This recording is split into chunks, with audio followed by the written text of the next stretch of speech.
Hey guys, in today's tutorial I'm going to teach you on how to fix the Windows opening programs on a second monitor instead of your primary monitor. So it's a very simple fix. Let's get straight into it. So I'm using my virtual machine here, so you can't really see my dual monitor, but what you're going to do is you're going to right click on your desktop and go into display settings. Okay, so in your display settings here you will have multiple displays here saying 1 and 2. So what you're going to do is you're going to disconnect your number 2 monitor, okay, and restart your PC.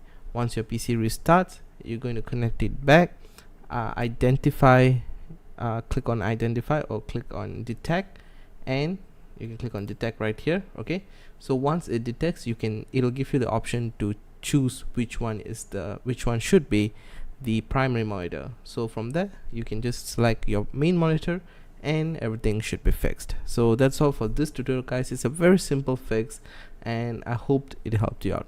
So that's all for this video. Thanks for watching, peeps.